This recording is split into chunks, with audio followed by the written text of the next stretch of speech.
Early December always hit her house like an extra bill. The air outside stayed damp and sharp, not quite snow, but cold enough to make the furnace run longer than she could afford. Inside, the little duplex smelled faintly of laundry soap and a lemon cleaner. She bought in bulk for client jobs, because she cleaned other people's homes for a living and then came back to patch her own. She was a single mother with 10-year-old twins who grew faster than her budget could follow, and she had learned to measure life in small, quiet calculations. One more week until the next paycheck. One more tank of gas as she drove carefully. One more month before the landlord raised rent again. In the kitchen, a glass jar on the counter held folded bills and loose change, labeled winter in crooked marker, and she hated how light it felt when she shook it. She wasn't homeless, she wasn't starving, and she wasn't asking for miracles.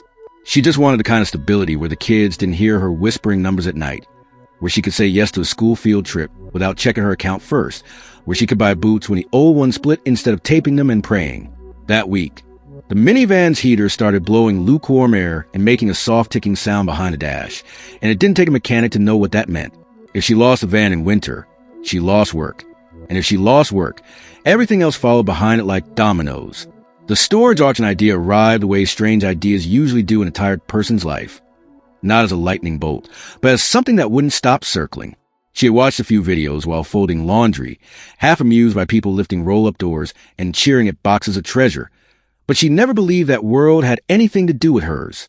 Then her brother, younger by a few years and always chasing side gigs, sent her a link late one night with a message that simply said, "This one looks like inventory."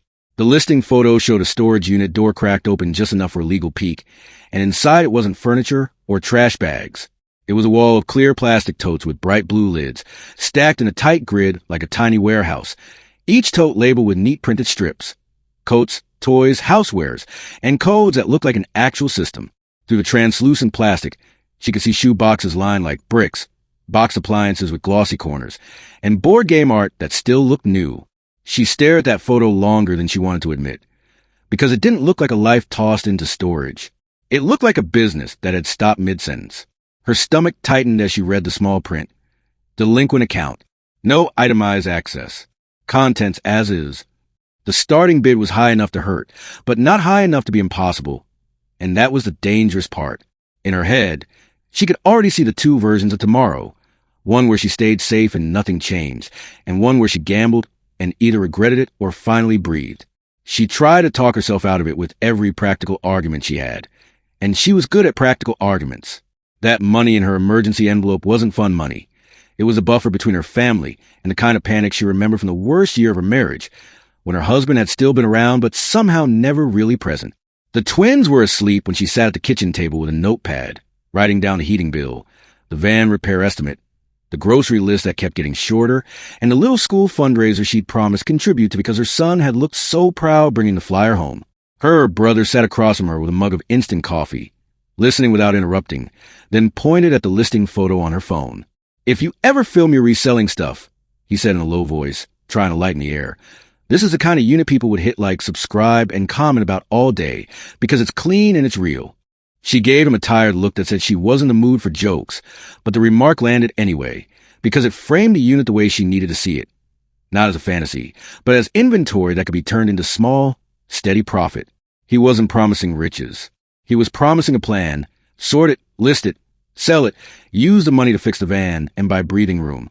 She stared down at her own numbers until the ink started to blur, then folded the paper in half like she could fold the fear with it. She didn't say yes out loud.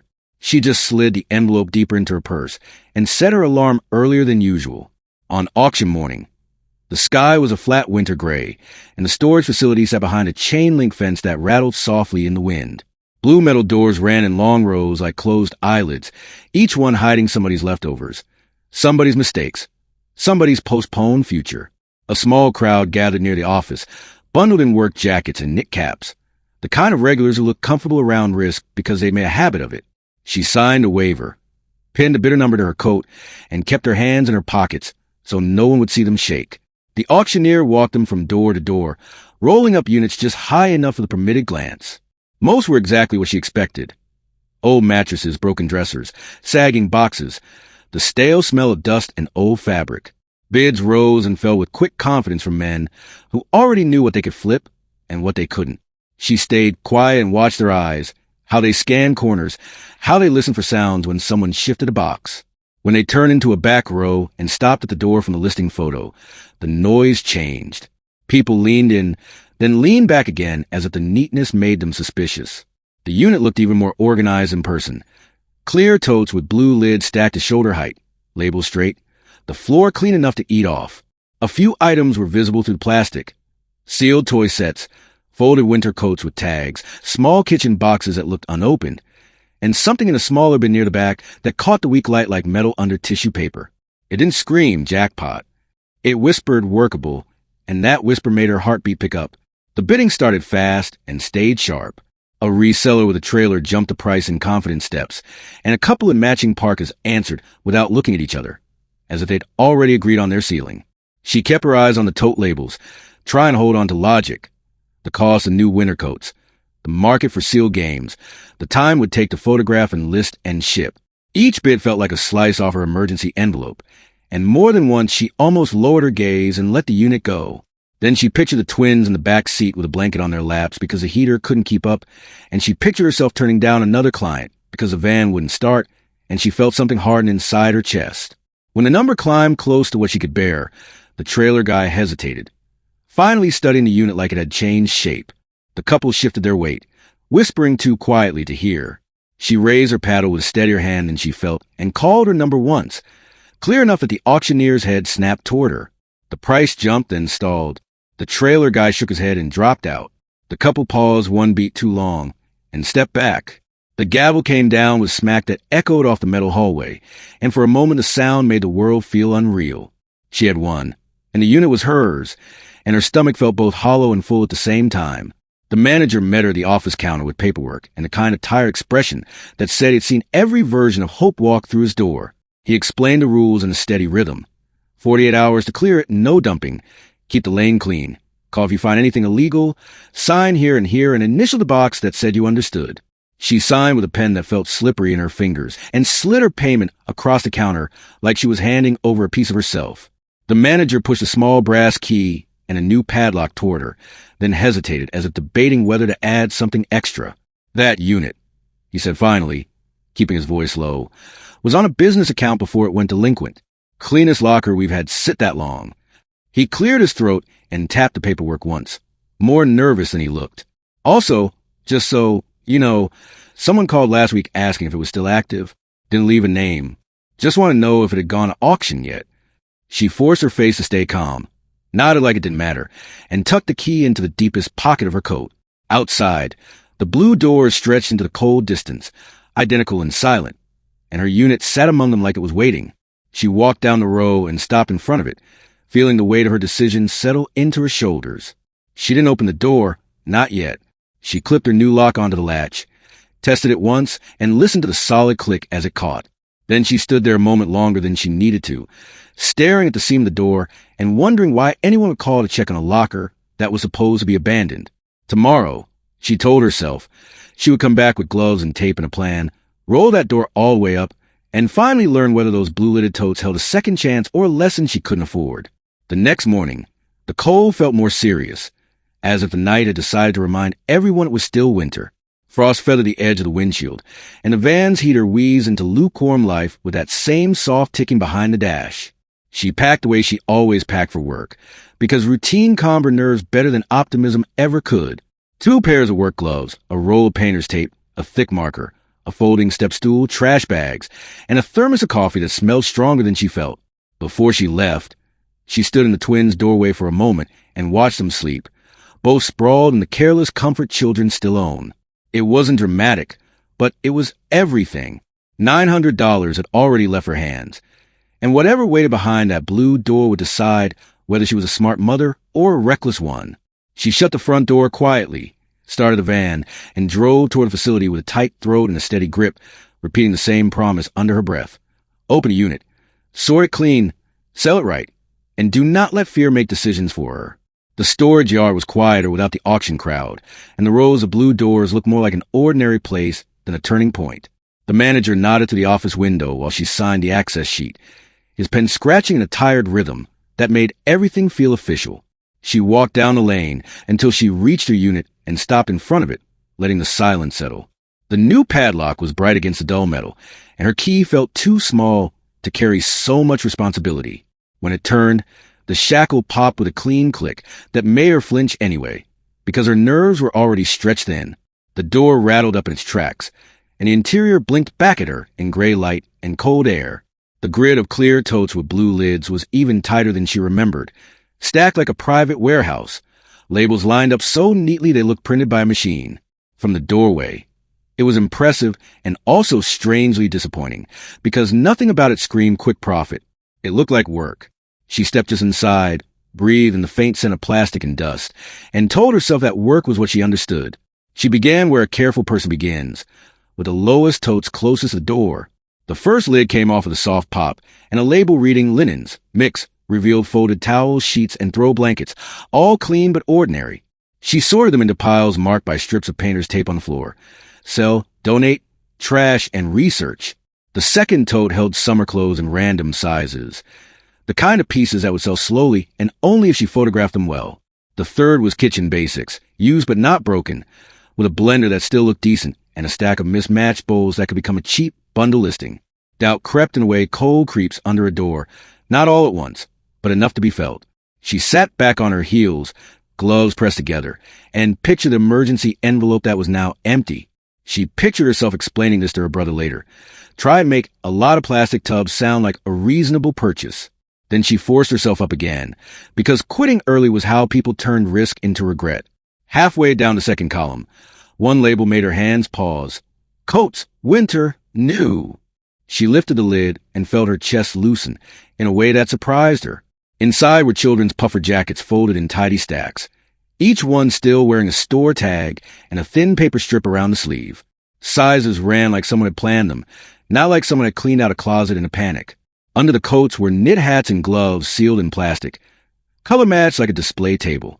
She set 2 jackets aside without thinking, one for each twin, and the simple relief of that practical one warmed her more than the coffee did. Another tote labeled boots, kids, new, held neat rows of shoe boxes with glossy pictures of waterproof winter boots, their cardboard still crisp. She didn't count them yet, but she didn't need to. Those boots were real value in her hands. The kind she could list fast, ship clean, and sell to parents who were tired of wet socks and cold feet. She took photos, made notes, and for the first time that morning, she felt the unit lean toward lifeline instead of mistake. She kept working methodically, because excitement could make a person sloppy.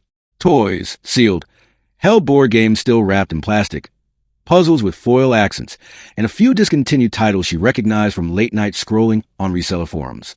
She didn't chase big numbers, but she did set aside anything uncommon for later research, because that was how small profits became real ones.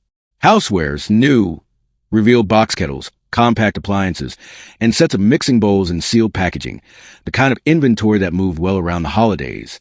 Taped to one lid was a faded invoice sheet with a business name and wholesale pricing, which made the whole unit feel less like a random storage locker and more like a small shop that stalled mid-process. She didn't get sentimental about it yet, but she felt something close to respect for the tidy labels and the careful stacking. Whoever packed this wasn't careless. Whoever packed this had been trying. That thought sat in her mind like a stone, heavy but steady, because she understood what it meant to keep trying when everything fought back. Then she reached the tote labeled Misk, Smalls, and the story shifted. Inside, plastic trays held dozens of tiny zip bags, each with a scrap of paper tucked inside, as if it were evidence. Mall parking, no claim. Daycare cubby. Gym locker. The bags contained loose earrings, broken watch bands, cheap pendants, and bits of metal that looked like junk until she lifted them into the light. One ring was heavy in a way costume jewelry rarely was, and a faint engraving inside the band caught the edge of brightness. A thin chain didn't cling to the small magnet she kept in her pocket for quick tests, and a tiny charm stayed stubbornly still when it should have jumped.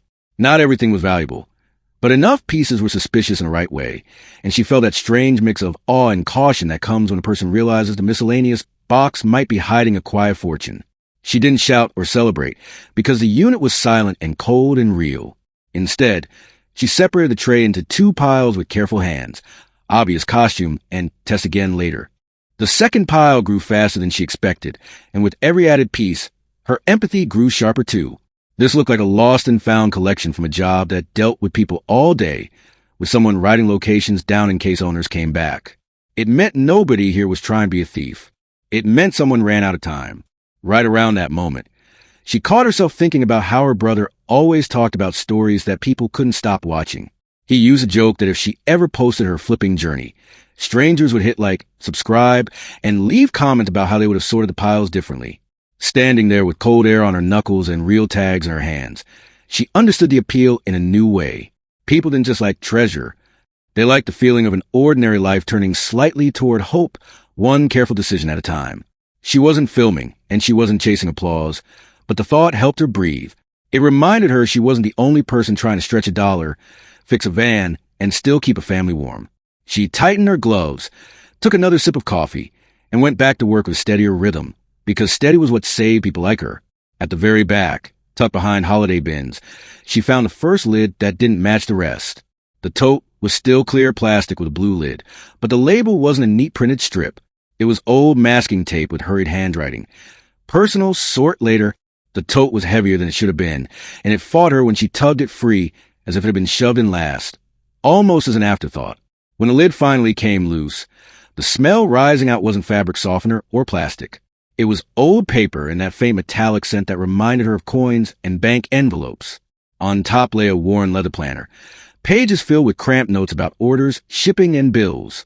Beneath it sat a small gray cash box with a built-in lock and no key, wrapped in a grocery bag like someone didn't even want to look at it. Next to the cash box lay a plain white envelope, puffy in the middle, with only one word written on the front in careful marker. Kids. Her throat tightened instantly because she was a mother, and that word didn't stay neutral for long. She didn't open it right away. She stared at it long enough to feel the weight of someone else's panic in the silence. She opened the envelope with slow hands and found folded bills thick enough to make her stomach flip. It wasn't movie money, but it was more cash than she'd held at once in years, and she counted it twice because disbelief makes people careful. Just over $2,000 sat there, tucked with a single sheet of notebook paper creased and refolded so many times the corners were soft. The note was short, direct, and it hit harder than the cash. The writer explained that the money had been meant for their children if everything went wrong, and if a stranger found it after the unit sold, they begged, quietly without entitlement, that it be used for kids somewhere, not wasted on things that didn't matter. 3 first names were written at the bottom, each with a small heart, but no last name, no address, no easy way to return anything. One final line sat under the plea like a warning carved into wood. There was more value here than a person could see at first glance, and she should not let anyone talk her into helping them take it off her hands. She refolded the note, slid it back into the envelope, and sat very still on the cold concrete. The cash felt like a blessing and a burden at the same time, because it wasn't just found money anymore. It was a choice someone else didn't get to finish. When she finally moved again, she did it with a different kind of care. She returned the envelope and note to the tote, then checked the gray cash box by shaking it gently, listening to the dense clink inside. She didn't force it open in the storage lane, because the note's warning had already made her cautious. She lifted the planner again and noticed the last pages, where the handwriting grew jagged and urgent, full of dates and late notices and small, desperate lists that looked painfully familiar. Whoever owned this unit had been trying to build something, not hide something, that should have made her feel safe, but it didn't fully, because the manager's comment about an anonymous caller still echoed in her mind. Somebody had cared about whether this unit stayed active, and that didn't happen with normal forgotten inventory. As she closed the lid and stood up, a sound carried down the row outside, faint but clear enough to pull her spine tight. Footsteps on gravel, slow and unhurried, stopping near her lane as if someone had paused to look. She held her breath, eyes fixed on a thin strip of daylight at the doorway, and wondered whether the person outside was just another buyer clearing their own unit, or the kind of help the note had warned her about before she ever knew it existed. The footsteps stopped right outside the lane, close enough that the sound of grit under a shoe felt personal. She stayed still with one knee on the cold concrete, listening the way she listened for twins at night when the house went too quiet. A shadow paused at the edge of the doorway, cutting the pale strip of daylight into a thin blade, and her mind ran through options in a hard, practical order. Close the door and lock it, but that would look like fear. Step out and act normal, but her hands were still near an envelope labeled kids. She eased the lid down on the personal, sort later tote, placed both gloves flat on top like a casual habit, and stood with slow control. When she stepped into the doorway, she saw an older man 2 units down with a dolly and a stack of boxes, moving at the careful pace of someone with a sore back. He looked up, lifted 2 fingers in greeting, and kept rolling without coming closer. Relief touched her first. Then a second thought followed like a colder wave. That pause had been too precise, and the silence afterward felt too clean, as if the corridor itself had held its breath. She pulled her door down halfway, enough to make it look like she was just taking a break, and she scanned the row for anything that didn't belong. An idling truck, a person lingering without work, a face angled toward her unit number. Nothing obvious waited for her eyes, but her pulse didn't settle. The note's warning echoed anyway, not as drama, but as a simple truth. If someone thought this unit held value beyond coats and toys, they might show up smiling. By early afternoon, she had shifted from sorting to moving, because movement made her feel less trapped by her own thoughts. The minivan filled in careful layers. Winter coats and boots stacked in clean boxes, sealed board games wrapped in blankets to protect corners, kitchen gadgets arranged so nothing rattled. She kept the misc, smalls towed out of sight, too many little bags of maybe gold to leave exposed in a parking lot, and she slid the kid's envelope and the planner back into the personal tote before locking it again. Each trip to the van made her check the lane, without letting it look like checking. A quick glance that pretended to be casual. Twice, she heard an engine roll pass afar in the facility and felt her shoulders tighten until it faded into traffic noise. It wasn't fear of violence. It was fear of being cornered by a stranger who knew how to sound confident. She had met those people before, in different forms. Landlords who acted friendly while raising rent, bosses who praised her work while cutting hours, customers who pushed past no until it became easier to give in. She wasn't going to be that easy here. When she finally locked Unit 27 again, looping the hasp twice until it sat snug, she told herself she would not carry everything home at once. She would take what was clearly inventory, what she could photograph and list, and turn into bills paid. The personal tote and the cash box would wait until she had her brother beside her, another set of eyes and another steady hand in the room.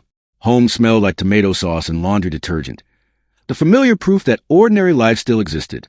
The twins ran to the van before she even turned off the engine, their breath puffing in little clouds as they peered at boxes like Christmas had arrived early. She kept her voice light while she handed them the 2 jackets she'd chosen, watching their faces brighten at the simple magic of something new. Inside, her brother cleared the kitchen table without being asked, the way he did when he sensed she needed help but didn't want pity.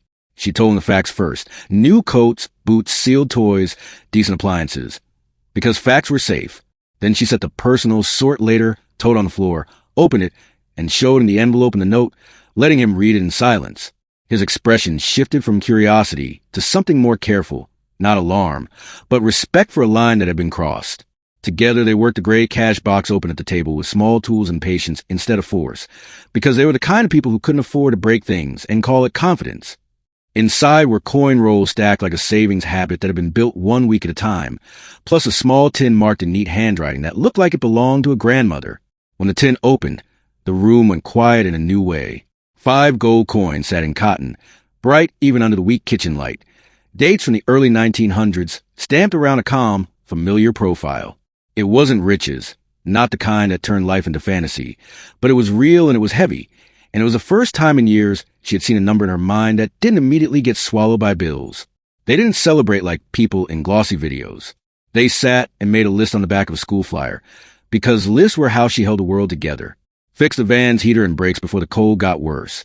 Paid a late utility notice before it turned into a shutoff. Set aside enough for groceries without counting coins. And reserve a clean amount for Christmas so the twins could stop pretending. Then they added something that fell harder than math. Keep a portion for children who needed it. Because the note asked for that, and because she understood what it cost to ask. Her brother suggested doing it quietly through the school coat drive. No speeches, no photos, just warm jackets handed to the counselor who knew which kids never brought lunch money. While they planned, he mentioned again the idea of filming her sorting process someday, not as a circus, but as a slow, honest series about a single mom building stability 1 tote at a time. He even joked that if she did it, she could remind people to like the video, subscribe for updates, and leave a comment about what they would have done with the envelope, because advice from strangers sometimes carried kindness she didn't get in real life. She didn't answer right away, but the thought stuck. If she could turn this unit into steady income, maybe she could also turn it into something that made other tired people feel less alone. Still, when she went to bed that night, she slept light because gold coins on a kitchen table didn't change the fact that someone had warned her about help, and her instincts rarely spoke without a reason. The next day, she chose a confirmed value before she made promises to herself she couldn't keep. A reputable jeweler sat a few blocks off the main street, the kind of shop that smelled like polish and old wood, with quiet glass cases and a bell that chimed when the door opened. She didn't bring everything, only a handful: bracelet, hoop earrings, the little star pendant, and a few maybe rings from the lost and found tote. The jeweler, a woman with sharp eyes and calm hands, didn't ask for an emotional story.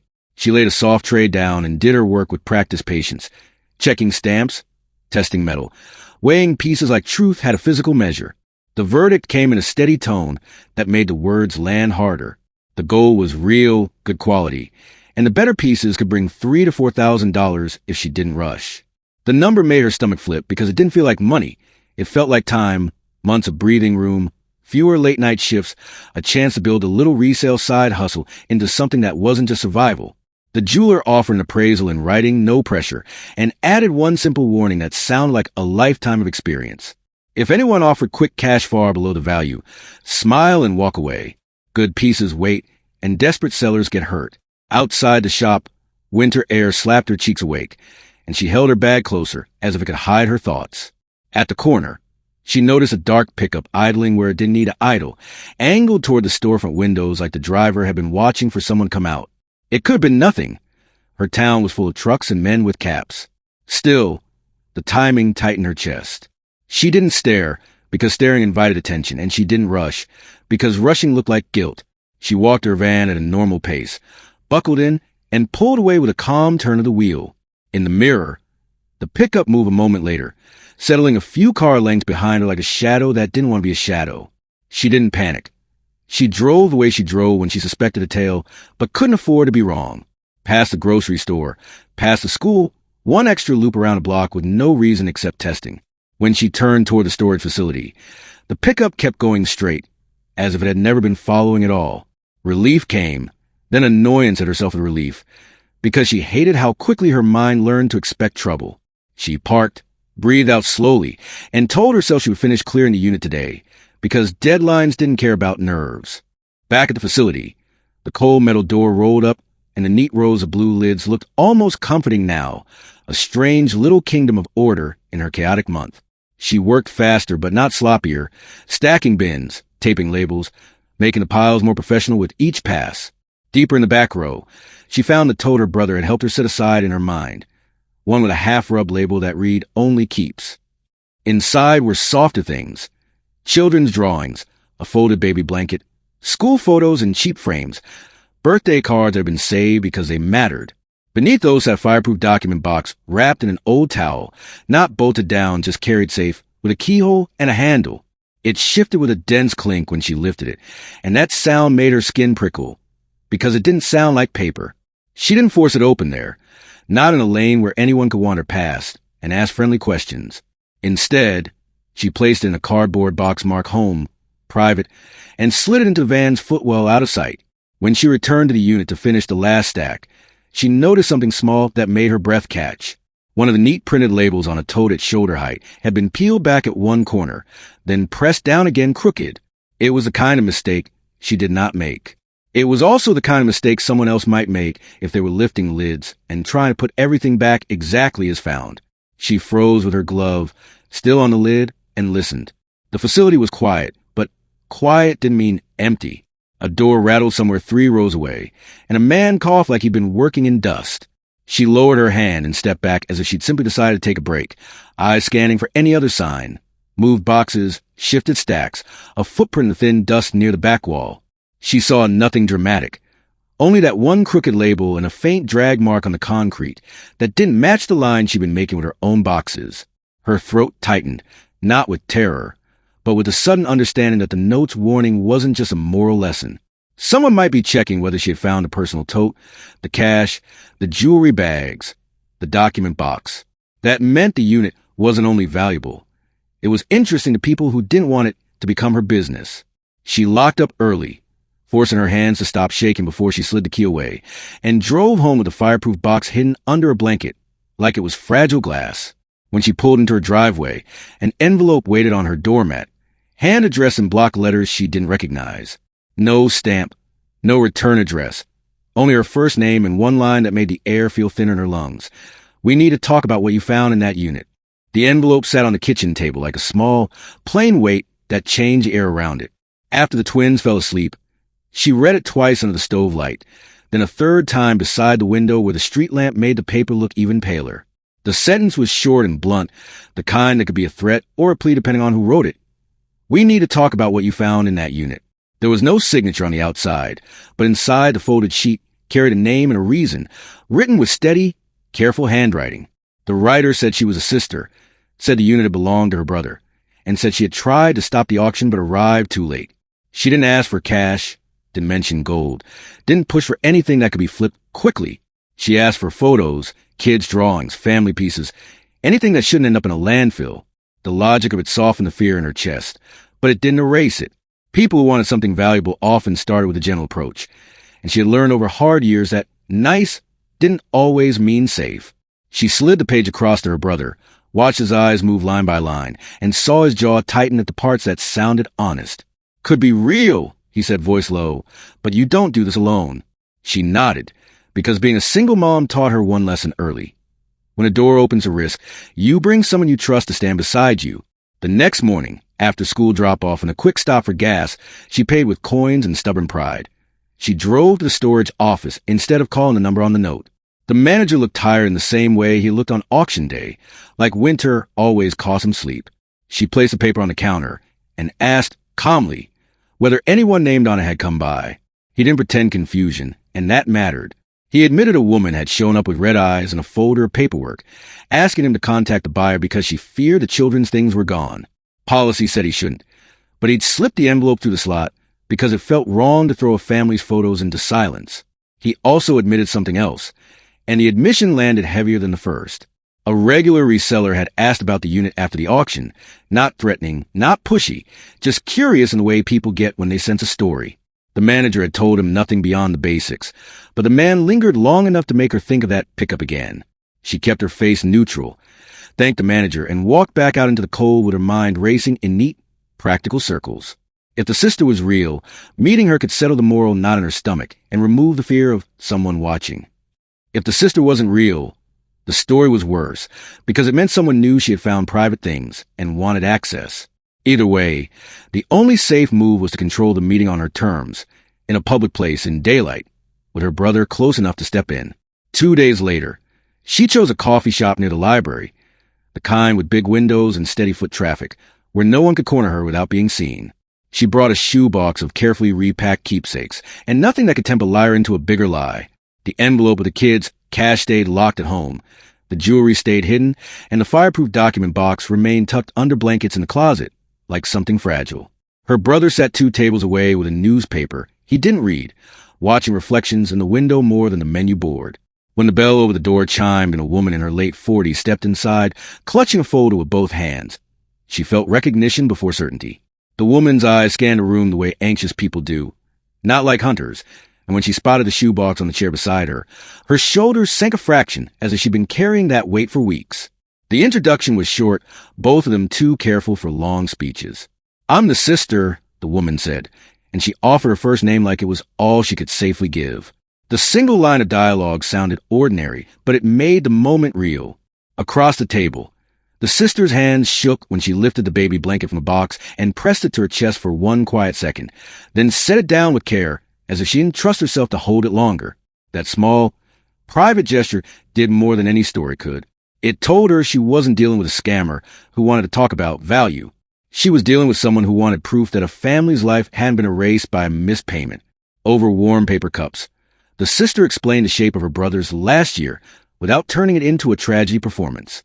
He had worked a warehouse job, then tried long-haul driving, then got hurt and tried to build a small resale business because sitting still wasn't an option when bills kept coming.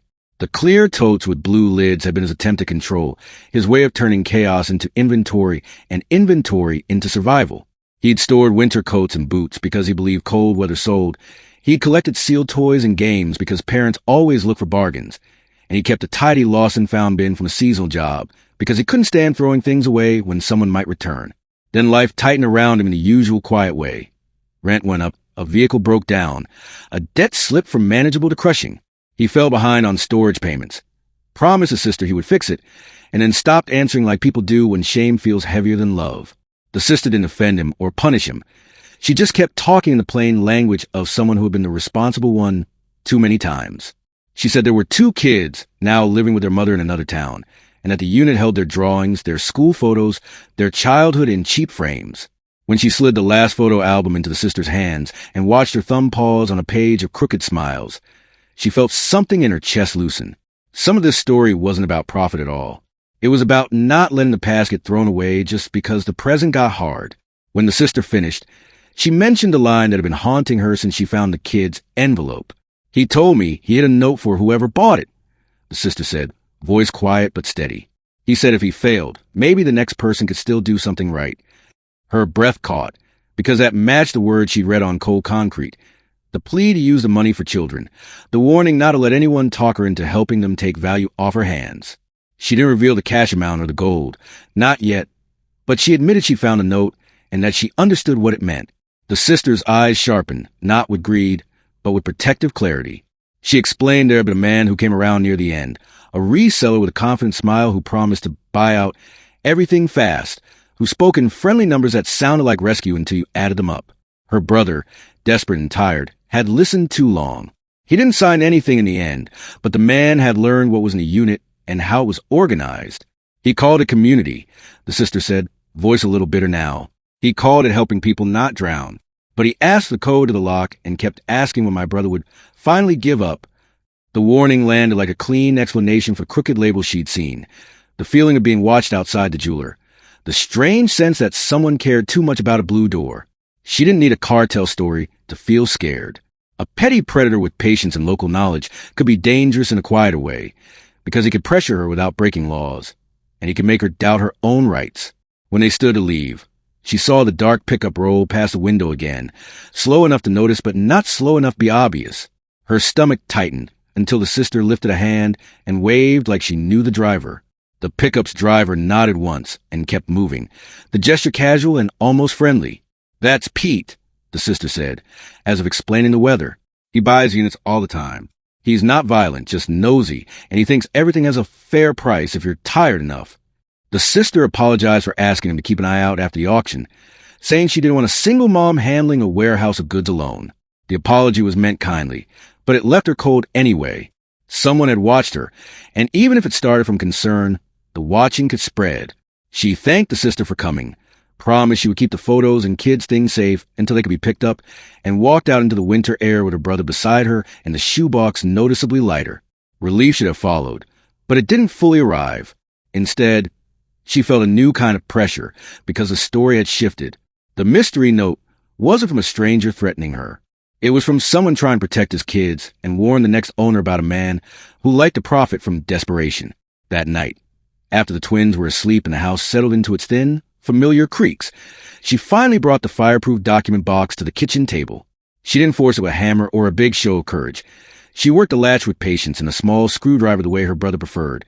Steady hands in a world that loved rushing people into mistakes.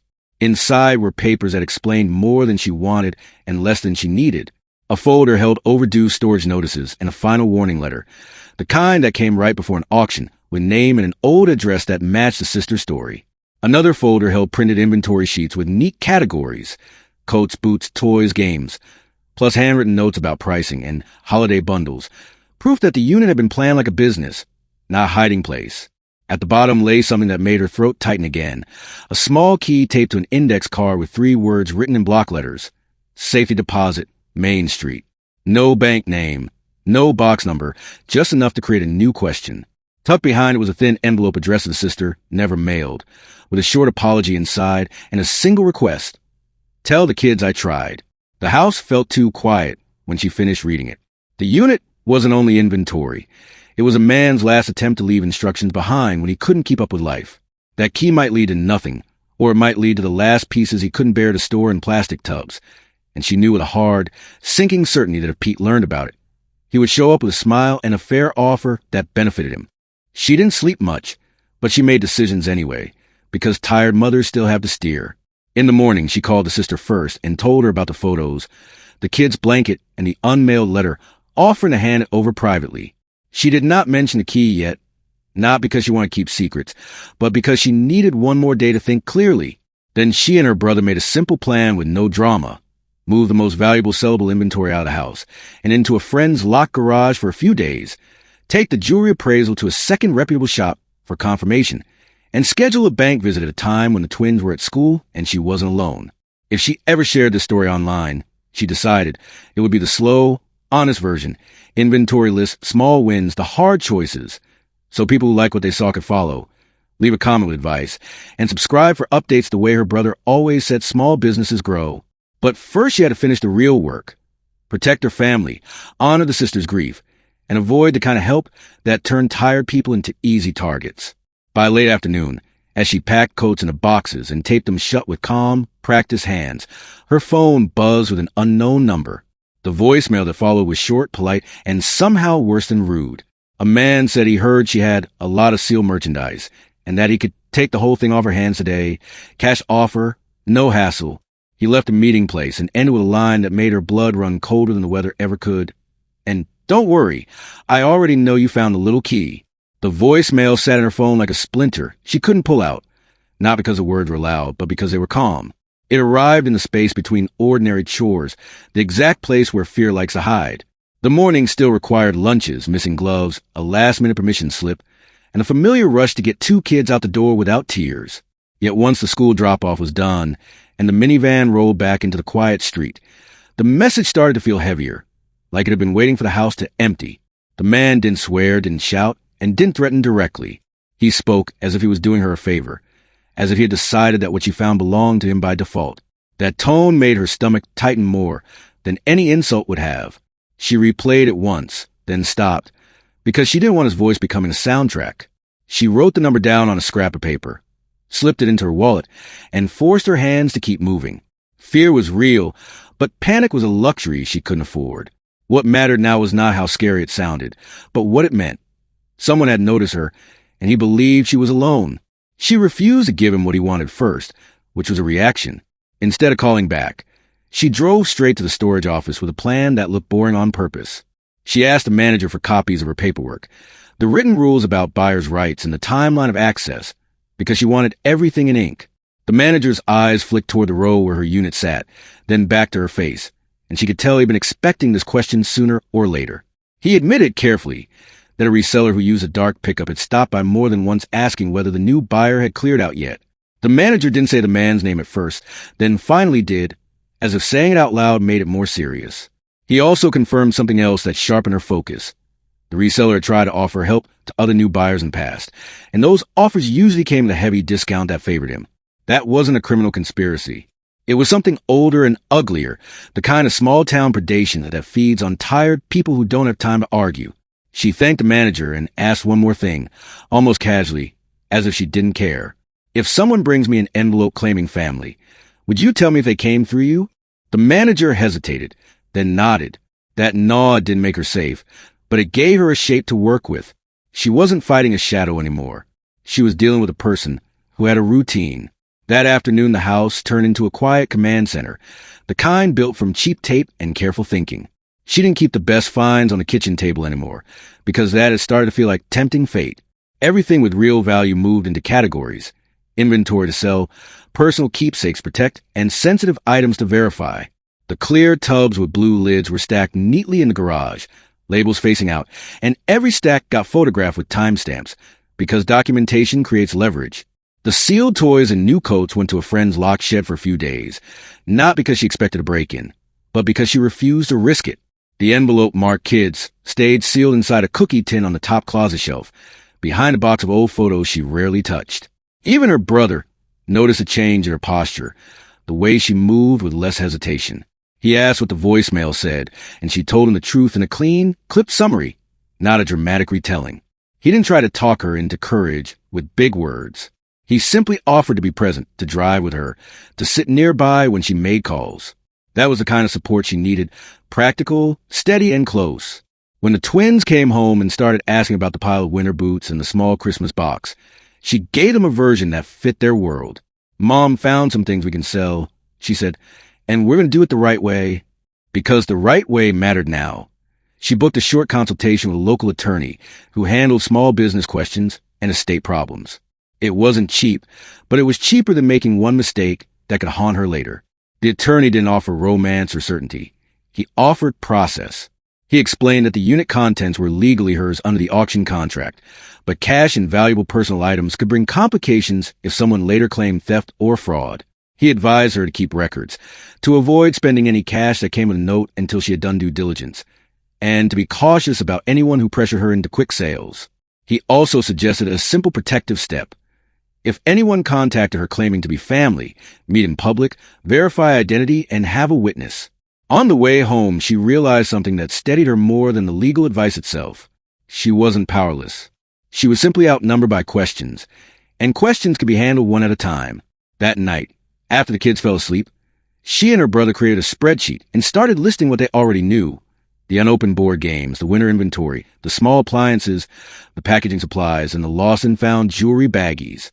It felt strange, building an organized business plan out of someone else's unfinished life, but it also felt honest. Work was something she understood, and work was something she could control. 2 days later, the envelope on the front mat arrived, the one that made her stomach drop because it used her first name and no return address.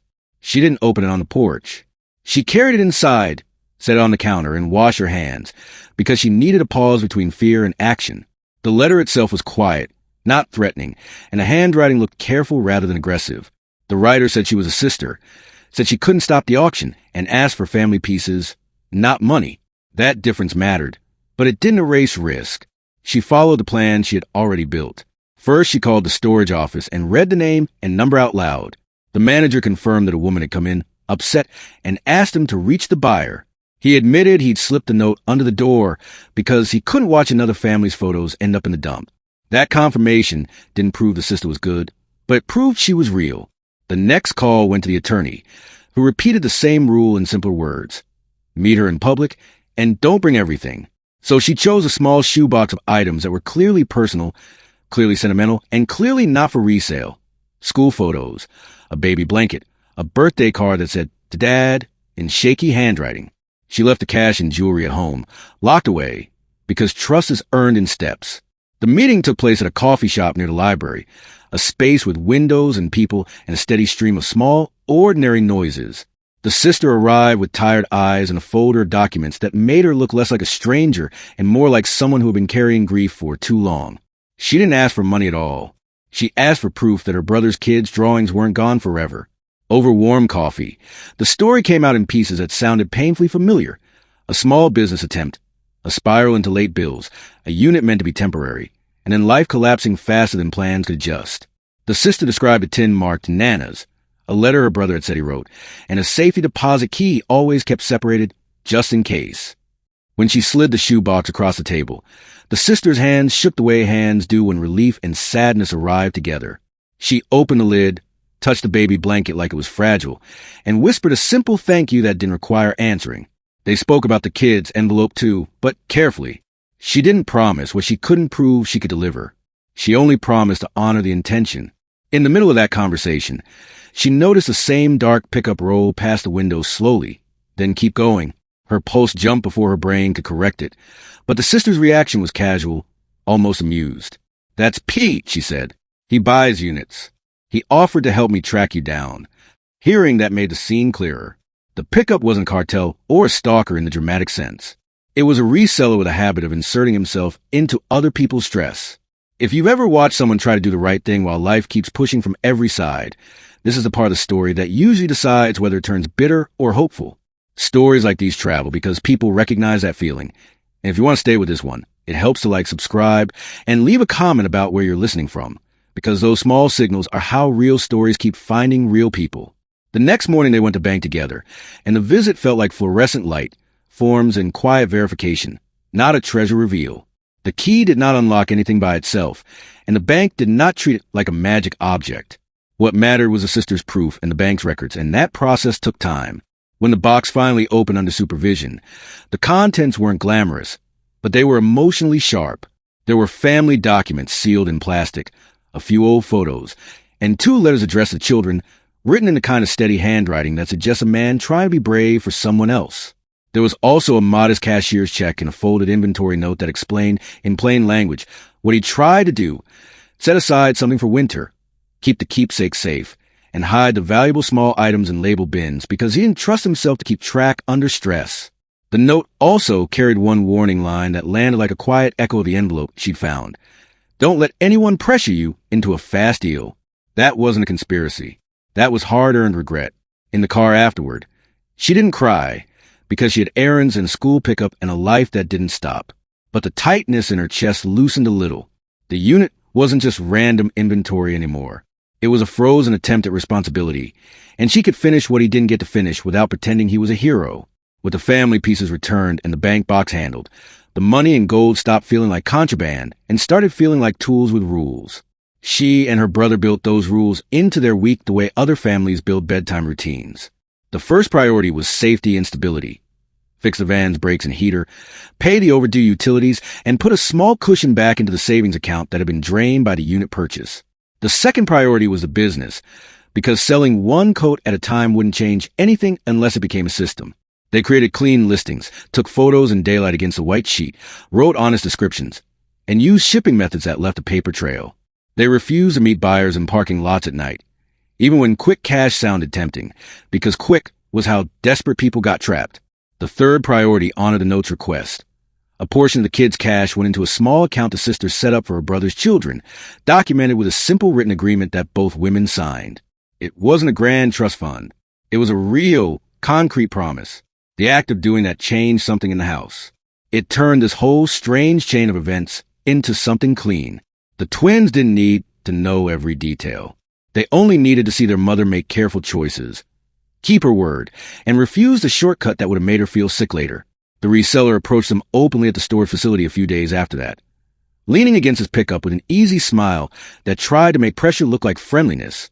She didn't walk toward him alone. The manager was within sight of the office door. Her brother stood beside her, and the sister stayed close enough to hear every word. The reseller offered help, offered a quick buyout, offered to take the whole lot, so she wouldn't have to worry about strangers. He kept his voice low, like that made it private, and then he slipped and mentioned the bank key in a way that made his intention obvious. That was when the sister stepped forward, calm and firm, and said one sentence that closed the door he was trying to open. It's handled, and you're not part of it. The reseller's smile thinned. He didn't threaten. He didn't have to. He tried to shame her instead, like she was being foolish for refusing money that was right there. She answered with the same plain truth she'd been repeating to herself since the first voicemail. I'm selling it properly, she said, and I'm keeping my kids out of your deals. The manager asked the reseller to leave the property, and the man did, because bullies often retreat when a witness appears. The pickup rolled away, and the world stayed ordinary. Cold air, metal doors, gravel underfoot. Yet she felt taller walking back to her unit. Not because she wanted to fight, but because she refused to be cornered. By the time Christmas arrived, the ending wasn't fireworks or a sudden mansion. It was something better for a family that had lived on the edge. The van ran without that constant fear of breakdown. The heat bill was paid on time. The twins had new winter coats that fit, boots that didn't leak, and a real tree that made the living room smell like pine instead of stress. Under that tree sat a few sealed board games from the unit, wrapped carefully, and 2 small gifts she'd bought with money that came from honest sales, not from hidden cash she couldn't explain. In the weeks that followed, the business grew quietly. More inventory moved through their hands, more listings went up, and a rhythm formed. Clean work, documented choices, steady profit. The sister sent a message one evening saying the kids had framed their father's letter and taped it beside their beds. That detail hit her harder than any appraisal number. It meant the best part of this story wasn't the money. It was that 2 families, strangers to each other, managed to protect children from an adult's collapse without turning cruel. The moral, when she finally put into words, was simple enough to live by. Luck is not a plan, and a windfall doesn't fix a life unless you treat it like responsibility. The unit offered temptation, and it also offered a test. Whether she would take the fast, dirty route, or build something that let her sleep at night. She chose a slower way, the documented way, the way that included returning what was personal and sharing what was meant for kids, even when she needed every dollar herself. That choice didn't just protect her from trouble. It gave her children a lesson they could carry long after the toys were forgotten. You can be broke and still be decent. You can be scared and still be smart. And you can rebuild a life without selling pieces of your conscience to the first person who smiles too easily. Thank you for staying with this story to the end. If it meant something to you, Please leave a comment with the moment that hit you the hardest, tap like, and subscribe so you can follow the next one.